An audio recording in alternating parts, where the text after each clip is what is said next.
हजरत मूसा एक लंबे सफर पर जा रहे थे। अचानक रास्ते में बादल छा गए और जोरदार बारिश शुरू हो गई। वो एक पेड़ के नीचे खड़े हो गए। उसी समय अल्लाह ताला ने आवाज दी, ए मूसा, सामने जो झोपड़ी है उसका दरवाजा बंद कर दो। वो फौरन झोपड़ी की तरफ बढ़े। अंदर झांका तो देखा कि एक आदमी गहरी नींद में सो रहा है।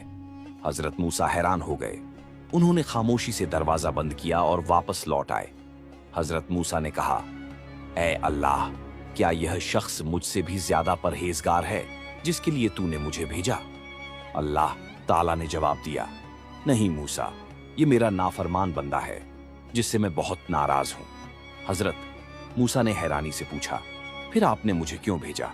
अल्लाह ने फरमाया, ए मूसा, अगर बारिश की एक बूंद भी इसके जिस्म पर गिर जाती तो ये मेरा नाम लेकर मुझे पुकारता और मैं अपने नाम की लाज रखते हुए इसे माफ कर देता। हजरत मूसा की आंखें नम हो गई। वो बोले, हे अल्लाह, बेशक तू ही है सबसे बड़ा माफ करने वाला।